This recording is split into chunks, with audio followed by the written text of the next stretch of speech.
Is it more winter bike riding or is it fat bike riding? What's the official term? Well, that's a good question. Well, it is a fat tire bicycle. I think it's probably just winter riding. Winter riding. Because people ride skinny tire bikes in the winter too. And just hey, are you a fat bike rider? It's kind of like, hey, are you fat? Yeah, that's your what tires look a little chubby. Well, we we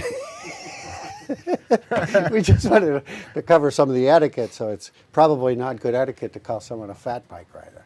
Yeah, that's the first thing. Probably not. Yeah, let's be polite out there. How about when you're on the trails? What do we need to know when we're out on the trails? You know, I think that just being nice to everyone that's out there is probably a good first step. Yeah. And in reality, the bicycle yields to everyone else. The bicycle yields. Those are the rules. So if you see a Nordic skier out there, you should give them a heads up that you're coming their way and, you know, yield to them for sure. I have even had a Nordic skier on the gauge pass me this week.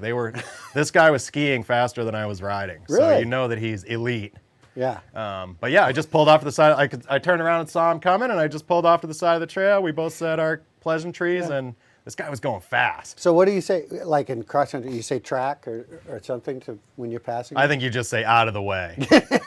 Okay. No, you know, on the left, on the right, like however you choose to pass. If it's a really tall person and you want to go through, you could probably just say playing through. I think that's what they call it. Playing through in golf, right? Yeah, in the links. Yeah. So that's a good thing. And now let's talk about some of the snow conditions. Where do you ride? Where is it not okay to ride?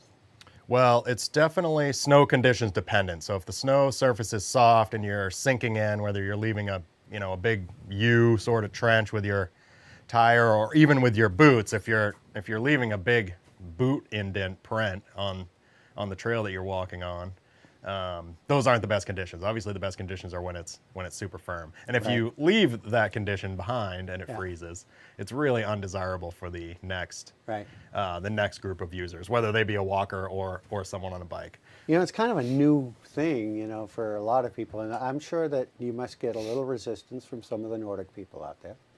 Yeah, we get resistance from the Nordic people, you know, and I would say to them that we're not doing anything different than they're doing. We're all just out there to try to enjoy the wilderness as we are. And I think that if we're respectful as bicycle riders and we're not, you know, wrecking the surface or making an enemy in the woods, if you will, then we all should be able to get along. And I would say to the Nordic people that, you know, we're not out there to ruin your day. We're just out there to have a good time as well.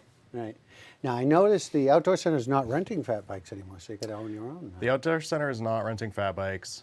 There's significantly limited terrain that's open at the Outdoor Center for fat biking. I think the idea is that if you're at the base, we're sort of allowed to travel through the Outdoor Center to get to the narrow gauge where most of the riding is. Yeah.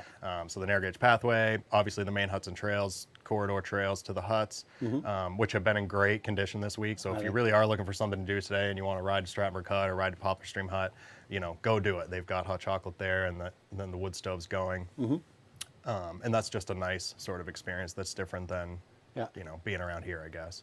And then, the NEMBA Club volunteers are grooming the single track over there off the narrow gauge. So some of the selected trails are It's kind of like joining a snowmobile club. I think it's important that if you're a bike, you should join NEMBA, right? If you're a bicyclist, you should definitely join NEMBA, yes. Yeah. If you own a bike, you're one of us. Yeah. That's sort of what we say. Yeah, and then, of course, you support the trails when you're a member, right? Yeah, absolutely. Yeah. And you're the trail master? I am the trail master. You say that word. Well, you know, it's not a bad thing. No, definitely not. No. I'm not so involved in the winter. There's a separate wintertime trail crew that sort of does their own thing. But, But you're looking forward to the summer. Any plans for future trails or anything that you can divulge? Whoa, yeah. I mean, we're doing our thing. You know, we'll continue to take care of the trails and try to build some new stuff this summer and just continue to roll along to develop. Always something new. Develop, yeah. Yeah.